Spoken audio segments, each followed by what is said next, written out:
Your brother's still in jail. You haven't seen him. People are worried that he might not even be alive. Is there any point where you'd be like, enough is enough? There is no way they're going to harm him. The police said we are all with Imran Khan. Imran Khan's last tweet was, "Go and tell the people of Pakistan it is either liberty or death." He kept saying, "I'd rather die in jail, a free man, than bow to these dictators." He's there to awaken a nation. Most probably in the next few weeks, I'll be in jail as well. But that won't stop me from saying what I have to say. It's about people standing up for their own rights. Very important for Imran Khan. He's a precious gift to Pakistan, and people realize that and they love him for it. Not everyone has your courage, Aleema. Imran Khan is for the people. If it means that we'll die in the process and we become martyrs, so it's okay. We love our country, so we will fight for it.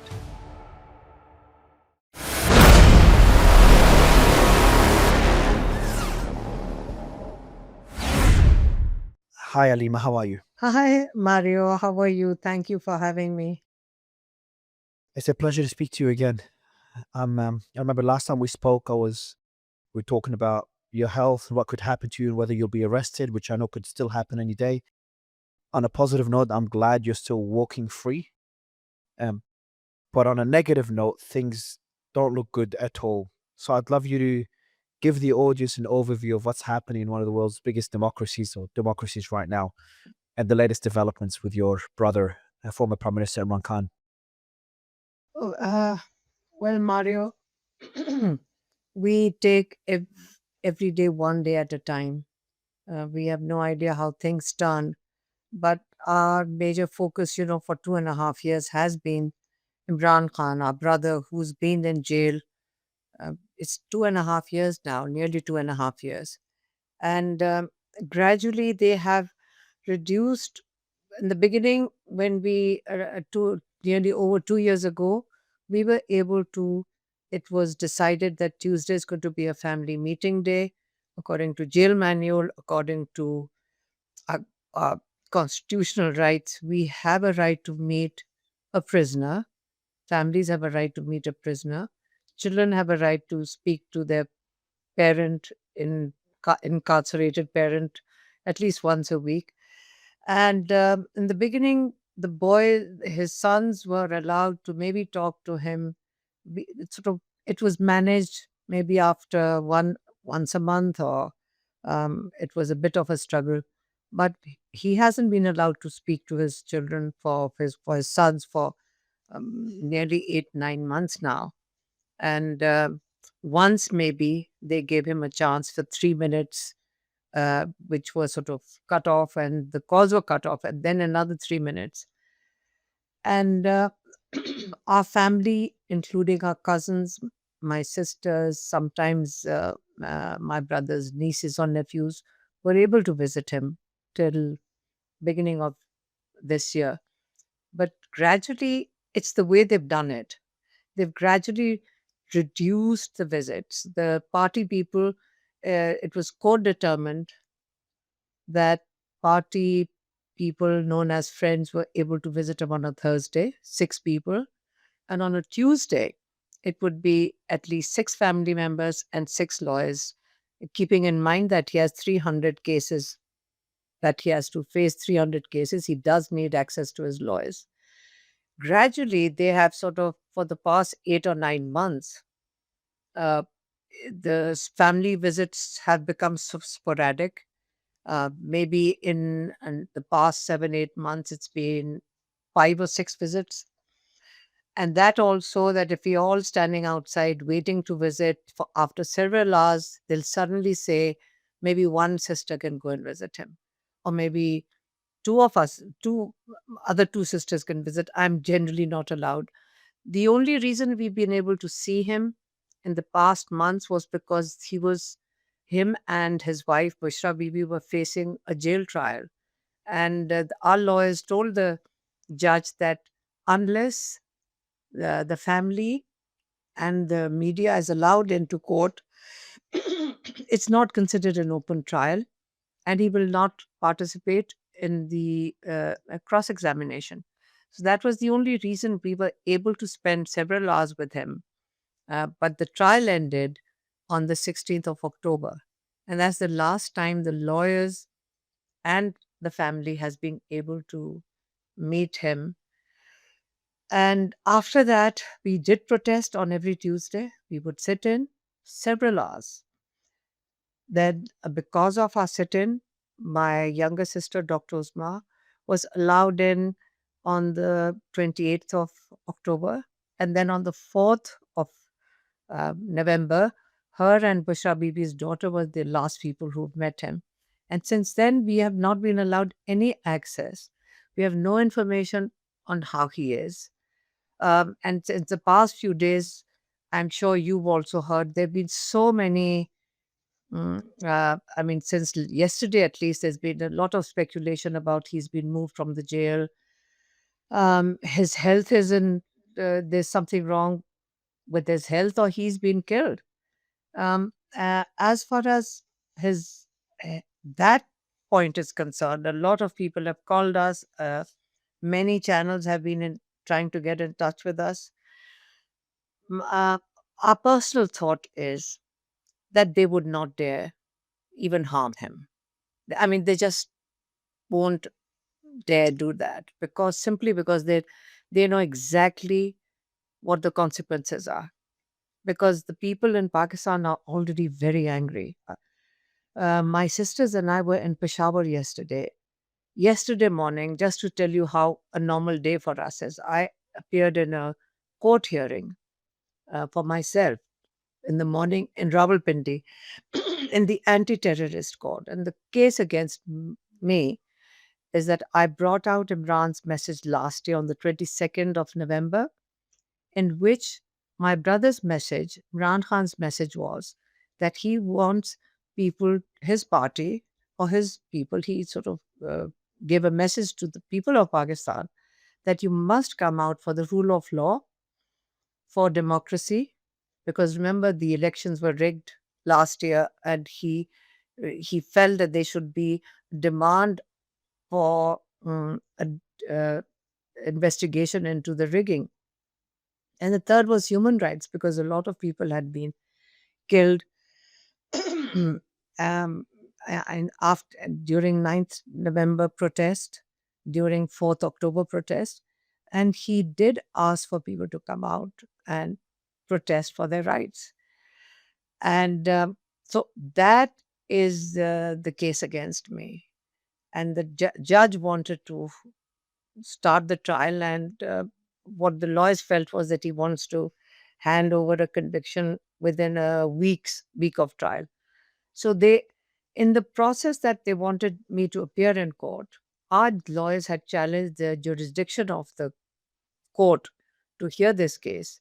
Instead, they blocked my accounts, my passport, my identification card, but they also blocked um, a charity hospital, because I'm a board member on the charity hospital, Shaukat Khanum Cancer Hospital.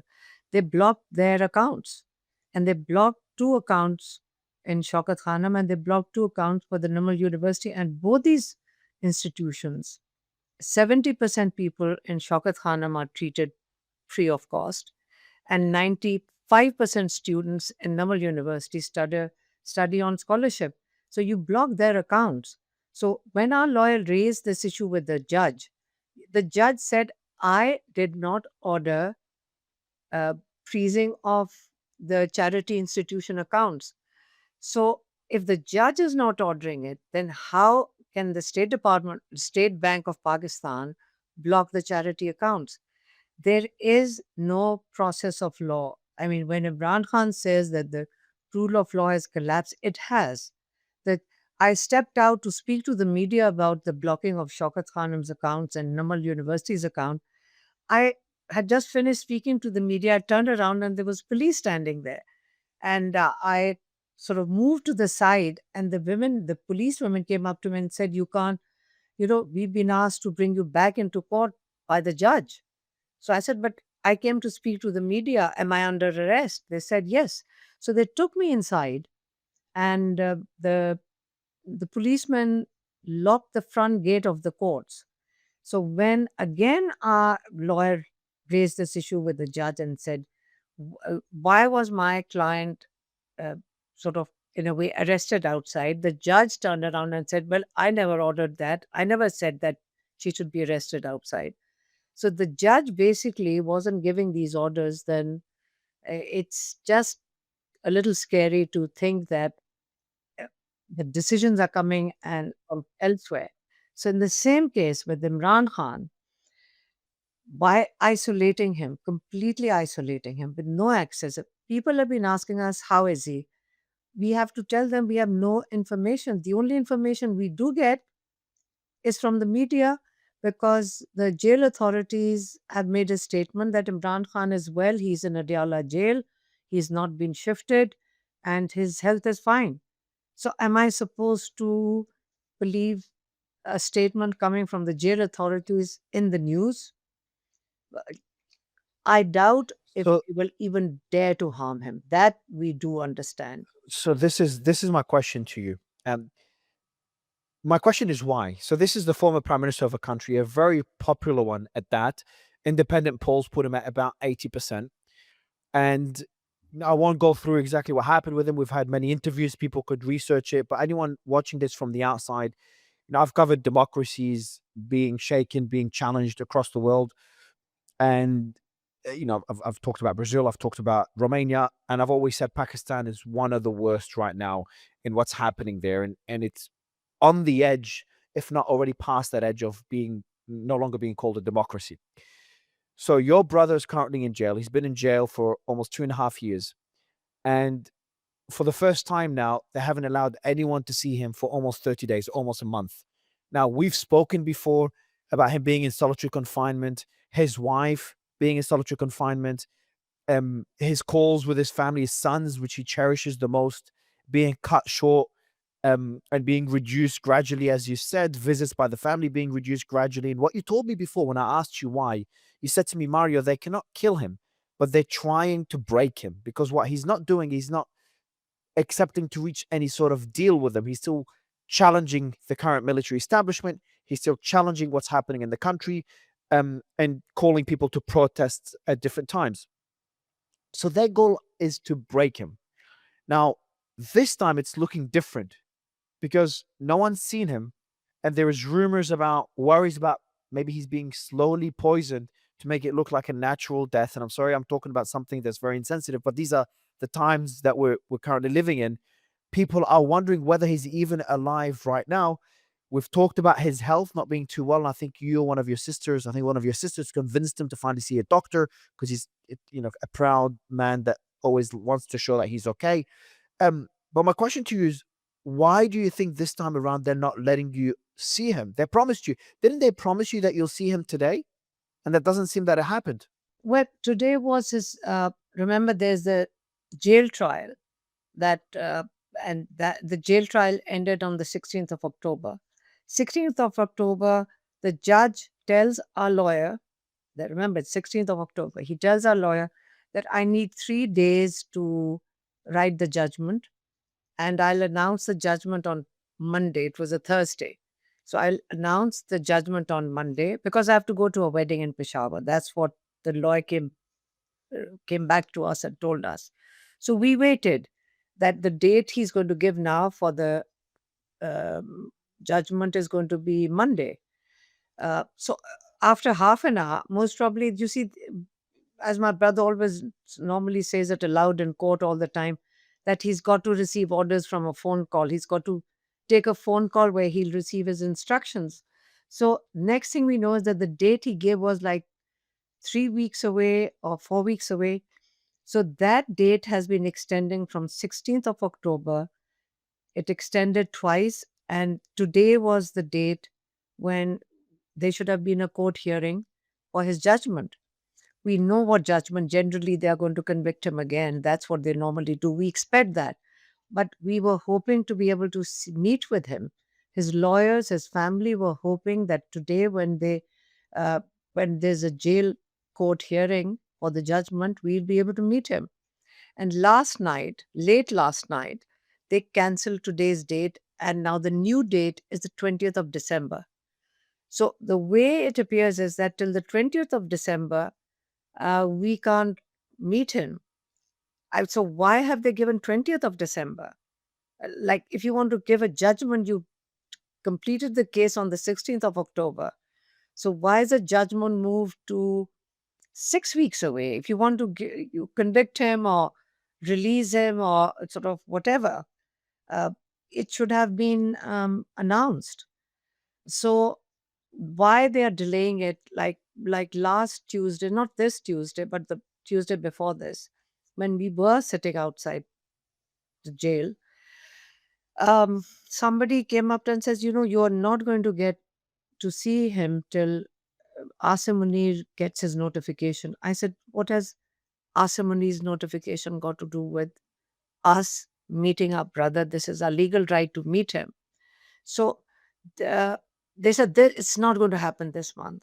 That day, about 9, 10 days ago, they brought in a unit of women, police women, and they were horrible. I mean, we were sitting in that first, they turned off the lights, street lights. We were sitting on a sidewalk, and there was not that many of us. It was maybe 11, past 11 o'clock at night, because we are protesting. But we are not harming anybody, we are not attacking anybody. We're sitting on a sidewalk. And these women, my sister just got up and stepped aside. We don't know what happened. We couldn't see. And we didn't even realize it till several minutes that she was on the ground. They were dragging her. We didn't know how to reach her because there was a ring of policewomen and then there was a ring of policemen. Eventually, my cousin sort of pushed these people aside. There were lawyers and some of the other ladies who were holding on to my sister. But in the dark, I see these two young girls who were always there, and they were holding on to my sister, and the police women were dragging her, and she was not conscious. And we tried to sort of, we reached out to her, we picked her up, we brought her back and put sort of seated her on the sidewalk again. She was not conscious. I mean, her eyes were open, but she's afterwards she says she doesn't remember. Then they said, well, we thought you're going to leave. I said, we aren't breaking any law. We are sitting on the sidewalk. Then they dragged all of us, and the policewoman kept saying, throw them into the van. My sister's 71 years old. So, and they picked up and beat up young girls and several boys and men and lawyers and members of parliament, and locked them all up in a van for till the morning. So there is no law, there is nothing governing, there has to be some concern about where do we turn to for justice when the judges can't seem to take their own decisions, when there is no court order that is going to be obeyed by a policeman. So the anger is increasing, Mario. We were in Peshawar yesterday. Yesterday was like the martyrs' anniversary, and they were having a function in Peshawar. So my sisters and I, we did go, and we met several of the injured. One of them had a bullet wound. Uh, so there was obviously, doctors will tell you that the bullet came from high up somewhere, and um, it had fractured his skull, but it didn't sort of skim the skull, but it did. So he's paralyzed because it did damage his brain. And he was sitting and telling my sister, who's a doctor, that I've got spasms in my leg, and everybody's helping out, of course, with that treatment. Another one who's still getting physiotherapy because he had 3 bullet wounds in his leg. But what was scary yesterday, what scared us, and we were discussing amongst ourselves, was the anger. The anger was scary because Anger where? With amongst who? With the amongst the with people. PTI member, with Pakistanis, Pakistani population. Yes, because they came up to us and they were demanding. They kept saying, why aren't you giving a call? I said, call for what? They said, we are going to go back to Islamabad and you give a call. And it scared me because they were very angry and very aggressive. And I turned to and I was telling somebody else, I said, we are not equipped to understand such things. Like, I can't give a call. These are somebody's children. I'm a mother. I could never give a call for any protest. When outside the jail, when they grab these young people and beat them up or throw them into a prison van, it really bothers me to a point that I started telling everybody, we don't want anybody to be here outside Adiyala. We'll be fine. Our sisters will sit outside. Please don't come here. You've even you've even had your sons that were, I wouldn't even say arrested, they were pretty much kidnapped by the authorities. You had them, luckily you had a camera that caught that arrest. Now they've been released. Shersha and his brother, Sorry. um, Sherry's, I'm glad they're out on bail now. Both great kids, great gentlemen. I know them both. Um, but I want to go back to, so people are angry. There's a lot of people talking about going out on the streets. Is that why you keep saying they will not dare to kill Imran Khan? Because people will, that will be the match that lights the fire in Pakistan? Is that why you think they're too scared? I think it won't be that fire. It'll be, from what I've seen, where they are saying things like, "We'll break the gates of the jail." That's that's concerning. Concerning in the sense that, you see, my brother always says the political process is something that contains emotions, because political process gives you a direction, and that is very important. It's when there's a breakdown in a political process uh, that creates an anarchy, something, then it goes beyond political process. It goes beyond discussion, and that is why direction is very important. And there were some of these political people over there, and I said, when I look at their faces, this is much more than there is aggression, there's anger. They're looking at us and saying, we need you to give a call. So, and I said that we are not going to give a call. But then they asked you, what are you waiting for? So so we were A really, call for people to go on this, a call for people to go on the yes, in fact, streets. you get That's what into, people, so people are up because Imran Khan's been silenced, so his family members have become indirectly his voice, especially you. You're being charged with terrorism charges just because you've taken a statement that Imran Khan, former prime minister, your brother, said in jail, and you've shared it with the world. And it wasn't a call to violence, it was a peaceful statement. But you've done this multiple times. You continue to do this today whenever you get to see him. And this is the reason you face terror charges. But you and your family have become the voice of Imran Khan, and people are looking to you to call on them for this to go on the streets. My question to you is there a certain point where you will call for people to go on the streets if you don't get to meet Imran Khan by X number of days, if you don't get confirmation that he's healthy, or if something happens to him? um, today, the chief minister of Khyber Pakhtunkhwa, he's sitting outside Adiyala jail. Today was there. They were on the list to meet Imran Khan. So at the moment, he's the chief minister of Khyber Pakhtunkhwa, and he's sitting outside with several of his cabinet members and several of the members of their parliament, of their assembly. So they are sitting outside. Um, the one of the head of the 8-9 party alliance. There's a 9 party national alliance that PTI is a member of. Uh, Mahmoud Achakzai. He's joined them right now in a protest. So the concern is there, and it's growing. Of course, it's growing, and there's impatience. It's the impatience. It's the anger. Um, it's not. We are not equipped to understand how this has to be managed. This is what political parties have to do, and this is what PTI will obviously have to manage, because what they are saying is what the people, they're writing to us and they tell us on the roads now. But yesterday's anger was quite disturbing. They said, no, give a call for Diala. They said, break the locks. I mean, this is something that it shouldn't go in that direction. Would you? But would you? Is there a breaking point where you would give the call, Alima? Your Um, brother's still in jail. You haven't seen him. People are worried that he might not even be alive. Is there any point where you'd be like, enough is enough? I still believe that there is no way they're going to harm him. Shall I tell you another? I'll tell you why I feel that, because there's no one in Pakistan that's willing to they will that would hurt him some or the other. I can't imagine anybody would want to hurt him. So when we are outside Adiyala on Tuesday and the Tuesday before that, I don't want anybody else. I don't want anyone to get into trouble, but I must tell you that. So the police over there, there's no will in the police. The police, there was a special unit they had to bring to sort of women. I'm so ashamed of the action of those women, because it's an insult to women to have women behave like that.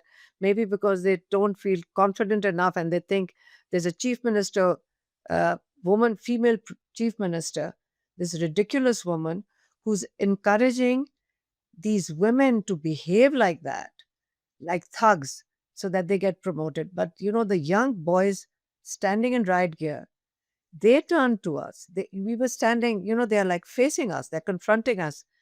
These young boys turned to us and said, "Why aren't you doing something?" And I said, "What do you mean, do what?" He said, "You should do something." I said, "If these people get upset, the people they're going to attack is you. You're the police and you're going to attack them. So, how can we have, you are our children on both sides. How can we have you confront each other?" The police said, "We are all with Imran Khan. You must do something. You have to get him out of jail." The police is saying it. He's saying all of us are with Imran Khan. You go into the military, they're saying we are with him. So basically, what is the way things are evolving, the anger is not just, and there's no will in uh, the security forces to attack their own people.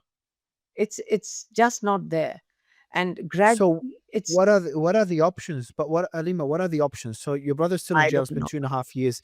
Doesn't look like he's going to come out. There's more of your family members are being targeted or arrested. Your sister's been physically assaulted yesterday or last couple of days. Um, I see three possible outcomes. One of them is they come to their senses and they release Imran Khan, um, with no preconditions. Number two is they keep him in jail for as long as possible. There's four options. Number three is the worst one is they do something to him. They poison him. And I'm sorry to say this again, but a lot of rumors are spreading about this. And number four, which I want to ask you about, is some sort of agreement. And I've pressed you for this before. Is there any chance that an agreement is reached between PTI, Prime Minister Imran Khan, and the army chief Asim Munir to release Imran Khan based on certain conditions whatsoever? Is there any dialogue at all with the military establishment right now for some sort of middle ground to get your brother out of jail finally and maybe keep them in power with certain conditions? Anything at all that may keep both sides happy to some extent? Because I'm worried all other outcomes are either not going to happen, which is to release Imran Khan with no conditions, and the other two are, you know, keeping him in jail. He's 73 years old, or harming him, hurting his health, or killing him is not something anyone would like to see. So I'm trying to optimistically hope for some sort of, maybe naively hope for some sort of middle ground. uh, Imran Khan's last tweet, last message that my sister brought out was that, "Go and tell the people of Pakistan that they have to first mentally prepare their minds, that it is either liberty or death." And that was his last message. So he's not somebody he's every message that he sends out in the last maybe 8 or 10 messages that he sent out with us, he kept saying, "I'd rather die in jail a free man than bow to these pharaohs and what we call Yazids." I mean, it's like these ultimate dictators. He said he's that's he's not there to run a country. He's there to make a nation. He's there to awaken a nation. People have to understand Imran Khan. He had options to leave prison on these deals or conditions or leave the country, don't open your mouth. Uh, oh, let's settle in between, accept this rigged government. Uh, don't say anything for 6 months. Don't say anything for keep quiet for 2 years. Let us do what we are doing, or keep quiet for 6 months. We'll shift you to Banigala. You can live at home and in house arrest. He's had all these offers. He's not in jail. He's there for something much bigger than himself. He tells us that. And we not only we support his cause. I wish we could be doing more than that. We are willing to go to prison. We are with him. We are willing to die because we've been threatened a lot of times. And most probably in the next few weeks, I'll be in jail as well. But that won't stop me from saying what I have to say. We don't have that fear. Not only myself, my sisters, it's a lot of people in Pakistan. A lot of people who you'll find outside Adiyala on Tuesday have gone to prison several times. They've been picked up several times. Keep coming back. So this is building of a nation. That's what Imran Khan's goal is. It's about people standing up for their own rights. It is much more important than a government. Very important for Imran Khan. There are few people like that, like him, born in a century. He's a precious gift to the world, to Pakistan, and people realize that, and they love him for it. It's not a cult that what he's doing. So when you say deal, Imran Khan will never make a deal. First, But we're also secondly, we're seeing they them. won't kill him either. I don't think so. You see, the consequences are going to be for those people who try to kill him. They are not going to live uh, to see much more than um, what they think. They're not going to be able to take a flight and run away, and they're not going to survive this. So I don't think that would happen either. Um, uh, as far as Asim Munir is concerned, or the president of Pakistan is concerned, they've got a 27th Amendment to the Constitution, which has given complete immunity to the president, to Asim Munir, and it was also given to the prime minister. But unfortunately, prime minister's immunity was withdrawn because they realized that Imran Khan might benefit from it. So the next few days are critical. Um, it's not it's not the family which is going to give a call, but the movement is already there. The lawyers are all coming out onto the streets. So the political parties will have to guide the people on their protest um, Are you, system. Aleema? Are you worried about giving a call for people to go on the streets? Are you worried about that being used against you legally, and you face even more charges and are jailed because of it, Mm, or it's for personal reasons that you're not calling for people to go on Uh, the streets? no, it's because somehow or the other, it's a political responsibility. Uh, we as a family, how can we give a call for people? It's a big responsibility. As I told you, when I see these children being um, beaten or thrown into a police van, trust me, it's very difficult for me as a mother to watch that happen.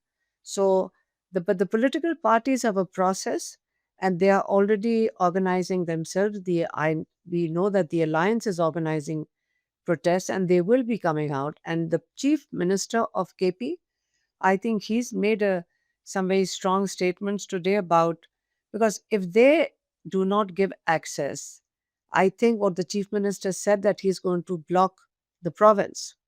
Basically, he's going to shut down the province and have give no access to the other areas. So Um, that's a pretty serious thing to do. So the protests are going to get um, they're going to so, get a little. Alima, I'm going to highlight something important. You said that the military, as this is all going on, the military, as of today, has more control than ever. They've taken pretty much direct control of the judicial appointments, being able to pick even the next chief of justice.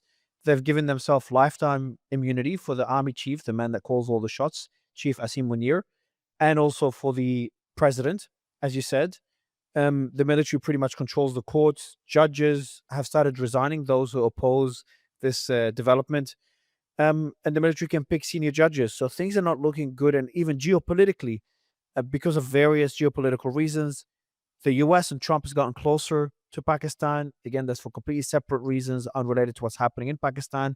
We've seen the deal that Pakistan has done with Saudi Arabia, the security deal. We've seen clashes with India. So there's a lot of things happening outside of the domestic politics as well that is making the situation a lot more difficult. It's making it more difficult for someone like President Trump to speak up against what's happening in Pakistan. That's how I see it, like he has in Brazil or in Romania, for example.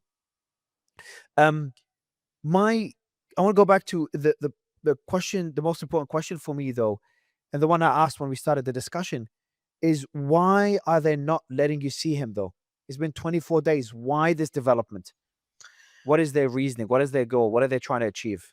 Mario, you just pointed out that when you've got the judges under your control, when you have given yourself lifetime immunity, uh, then why are you scared of a man in jail? You're scared of him because the whole country is standing behind him. So the fear is not of Imran Khan, the fear is of the people in Pakistan. So it doesn't matter what's happening geopolitically. When a population itself takes a decision on how they want to live their lives, that will be the change. That makes a nation, and that once we are the ones who are suffering. Saudi Arabia might have their own issues, but what about Pakistan? Our first primary responsibility is to Pakistan. The government's primary responsibility should be to its own people. And uh, uh, Imran Khan has sent out 10 tweets, I think about 9 times he's mentioned that he's intentionally, you're aggravating. He said to Asim Munir, you're intentionally aggravating a situation with Afghanistan. When this is a government which was friendly to Pakistan, we helped them bring peace in Afghanistan. And they are trying to rebuild their country. And you have just pushed out thousands, hundreds of thousands of Afghan refugees, supposedly who've been living here for 3 generations. So, who lost their businesses. You really, it was abusive the way they were pushed out. Then you start bombing them. So you create a conflict for them to attack back. So there's going to be, so you're creating environment like that. But what about Pakistan itself? Pakistanis themselves. We need, Pakistanis need to earn a livelihood. So whichever direction, if there's one man in jail who's got no access to family, friends, or lawyers, or his political people, why would they not let him meet his family at least? Why? Because what is their fear? It's not for us to answer that. It's for this government to tell us that when you've got complete immunity, judges are under your control. Who is not in your control? A man sitting in jail? No, it's because the whole population is not accepting what's being done. And there's social media, which is bringing this change in a new generation. 60% of young people, they are not subscribing to this old script. This is something that happened in Chile. Maybe Pinochet did that, I don't know, 50 years ago. These are not times that you play old scripts like that. So whatever direction it takes is not going to be, it's not looking good. It's not looking good. A last question for you, Alima. Thank you for your time at this late hour. Is realistically speaking, where do you think if we speak again in a year, if we get the opportunity to speak again, what would you expect to see then? Where would you be? Where would your sons be? Where would the rest of the family be? And where will Imran Khan and Pakistan be? Mario, when Imran was taken into prison, we somehow or the other we thought maybe a few months. It's 2.5 years now of courts and jail and court, and whatever it takes while Imran Khan is jail. Let me tell you about him when we met him on the 16th of October. He, uh, how can we look worried? He doesn't look worried. He looks quite content with himself. He's a person who's spiritually in such a high place that he knows that him being in jail is serving his goal of a people becoming a nation. So he's fine. So the problem that we face as a family or the public is we feel that if we see him and we meet him and he gives guidelines to his party or his people, uh, it sort of satisfies us. And the fact that they blocked access to him, next Tuesday we will not get up from Adiyala. We will sit through the night. We will sit The till jail. outside Adiyala jail. And if they throw us into prison, we'll we accept that too. They throw us 40 minutes away, we'll sit there. But we will sit out. That is one decision that we personally as a family will take. We, as I said, Mario, we don't give the call, but there's enough anger out there that we cannot give a call for something that we cannot take responsibility for. We don't know what direction it'll take. We don't know because their anger scared us. It's like as a parent, I when you see such anger, you try to subdue it. So, but the political party is active. There's a young chief minister in KP, and he's sitting outside Adiyala till at least till half an hour ago. He was sitting outside Adiyala, and if they bring out a movement, we will join it. But the call will come from the political party. Alima, I'm going to add one more question, even though I said it is my last question. And there's something I think about a lot.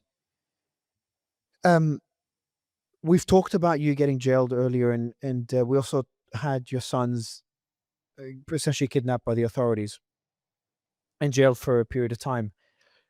The prime minister himself is in jail. People are getting beaten up, getting jailed. There's even a journalist that was, I know it's unrelated. It's many years ago, but that was killed in Ethiopia. I think it was a Pakistani journalist. I could be wrong if I In remember in, correctly. in Kenya, Arshad Sharif. In Kenya. Oh, okay. My apologies. Yeah, in Kenya, and that was in 2022. Um, but the reason I'm saying this is I look at this from the outside, and I've covered sensitive matters across the world in many, many countries.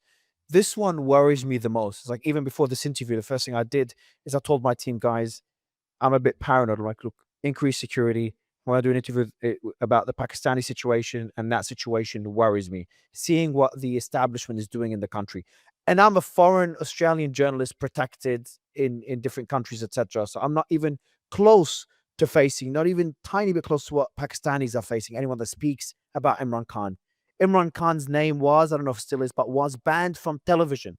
PTI, I think, was taken off the ballot boxes. Like what's happening in Pakistan is mind boggling and terrifying. The reason I say all this is I want to ask you the question again. Are you and is your family, are you all not worried as to how far the military establishment will go? You said they will not harm Prime Minister Imran Khan. Maybe you're right.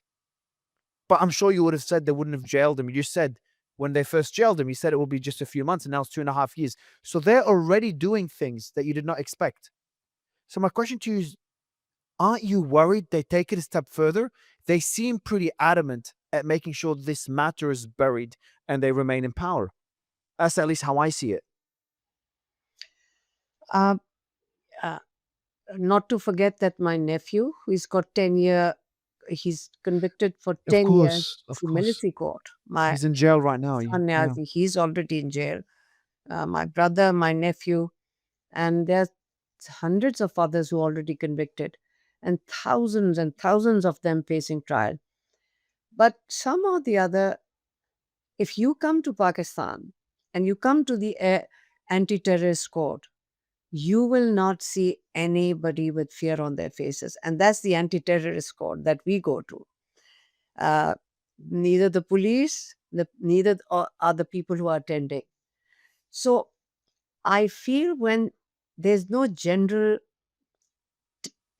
tyranny, it's not all the way down the food chain. So one has hope. One has hope in our people.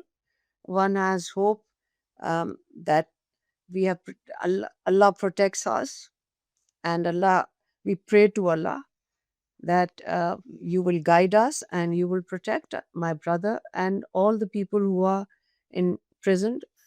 And I feel that there is change coming. It's in the air.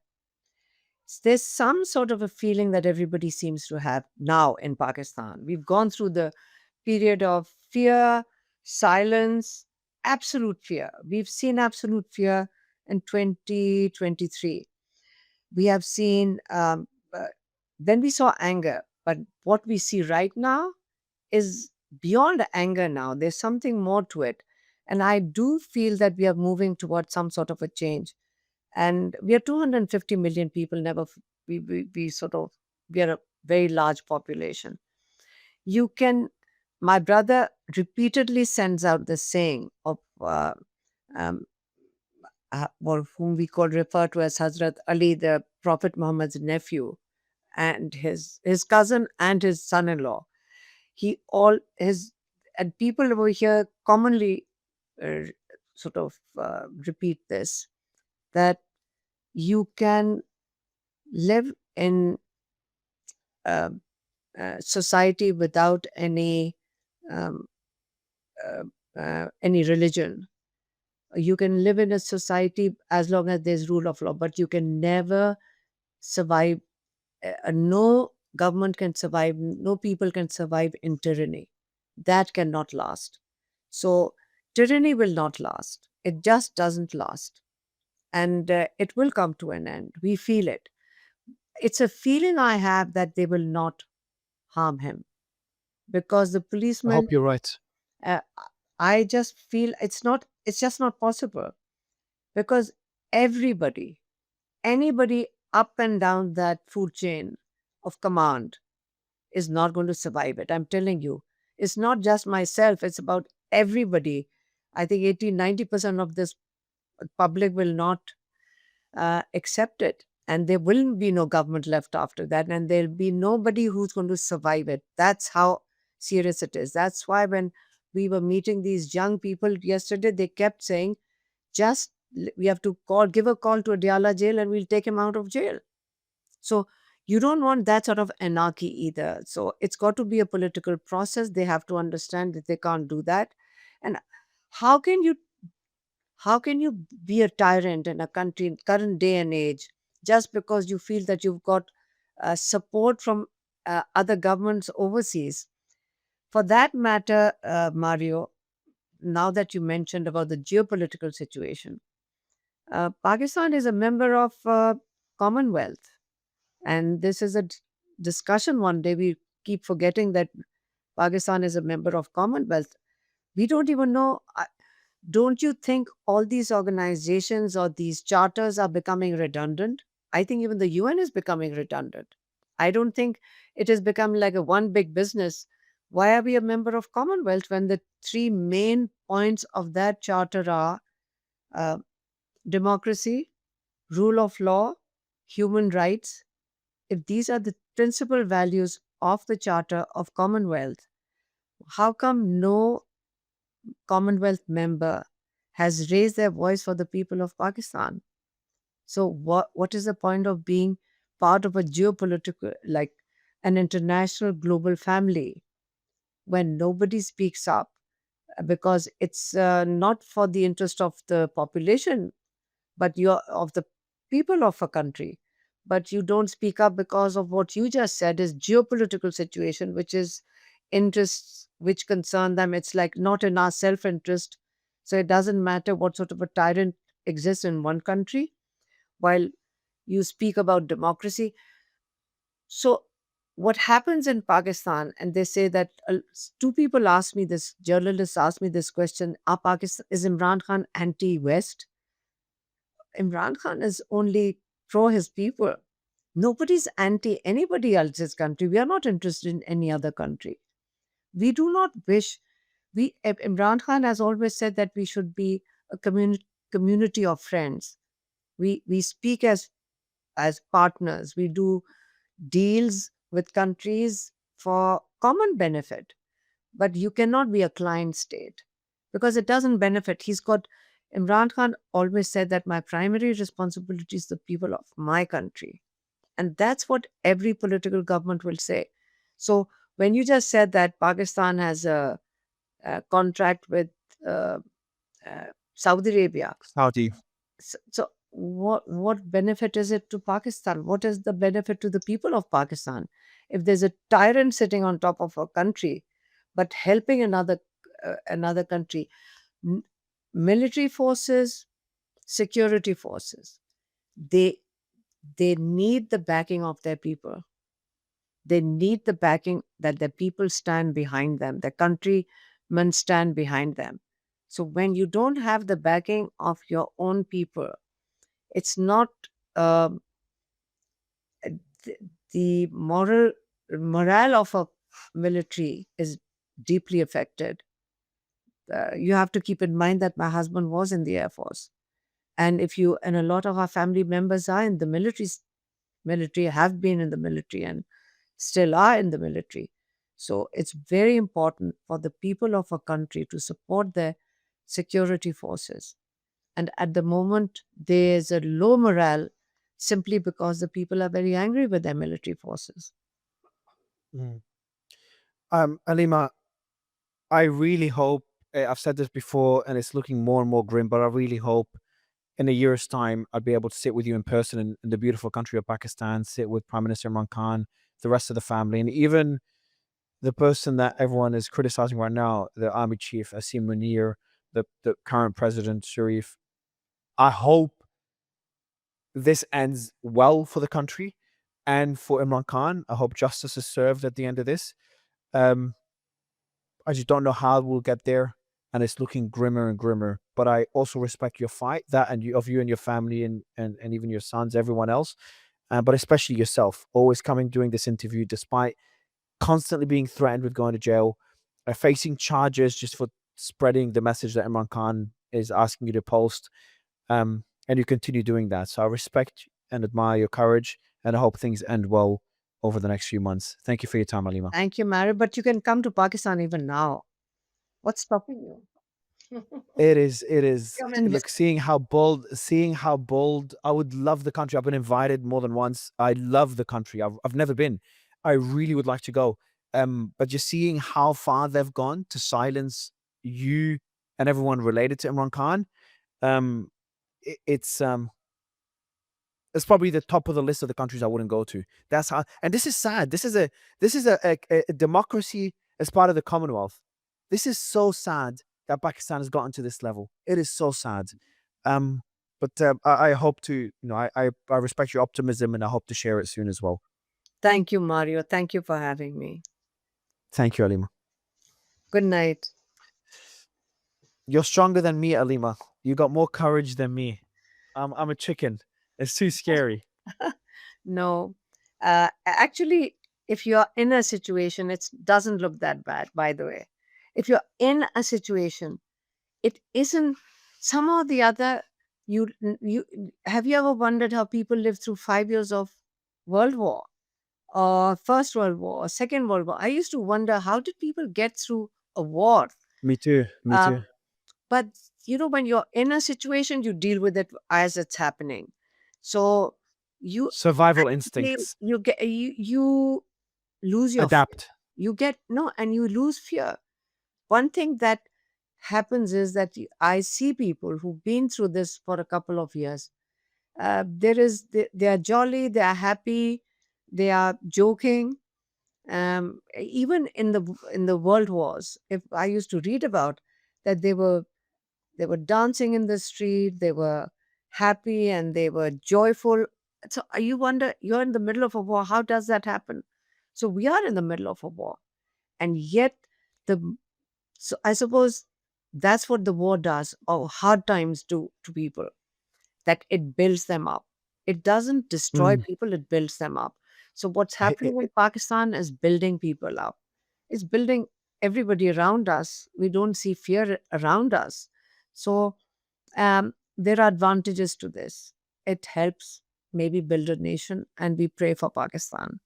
Thank you. there's a reason that there's a reason that people say if what doesn't kill you makes you stronger. There's truth to it. When I speak to people in Gaza, I remember when Ukraine war started, everyone was shocked when videos of people partying came out in the first few months. I'm like, And the people, everyone around the world is like, how do people party in Ukraine in the war? I'm like, guys, people adapt. When there's war, people in Gaza adapt. They still try to smile. Humans are really good at adapting, and um, some more than others. And you're definitely on top of that chain and how well you've adapted to the current circumstances. So not everyone has your courage, Alima. Well, we don't have a choice. But Thank you for your time, I Alima. think the best gift I would say Allah has given us is that we don't have fear. That's the best gift that we have, and we will fight. We will fight. Our family will fight. Um, it's not an option. Um, our brother, we will not let anything happen to him. That's why when you say anything is good, anything has happened to him, I said absolutely not. It's impossible. The people in jail would protect him. I'm telling you, the policeman in jail would protect him. Everybody. This is Imran Khan calls it Asim law. So for one man, why wouldn't people sacrifice a leader like Imran Khan for that one man, no matter what the orders are? Nobody's who's going to Mm. come and kill him. They are not going to touch him. That's why I'm saying nobody's going to give up a human being like Imran Khan for the field marshal. He's an employee, he's a government servant. Imran Khan is somebody that people have selected. He's somebody that has gone up the the f- sort of the up to the Food those rank, chain, the up the political food ranks. chain or the he's ascended in the military as an employee of the country. Imran Khan is what people have selected and they love him. So there is no comparison. You choose to be a dictator for what purpose? To serve the country? No, it's for yourself. Imran Khan is for the people. That's the difference. It's like day and night. So there's no comparison. It doesn't mean I have a gun in my hand and I have a right to shoot anybody I see. No, it's not going to happen. We're going to fight it, Mario. And if it means that it's going to that we'll die in the process, and in Islam we become martyrs, we become shaheeds, so it's okay. But we will fight. We don't want to be remembered as somebody who did not put up a fight for the right thing. So we are not fighting because we need some money out of somebody or we want to plunder the country. We are fighting because it's we love our country. So we will fight for it. Well, I wish you all the best, Alima. Thank you so Thank much. you. Thank you, Mario. Good night. Bye bye. Good night to you.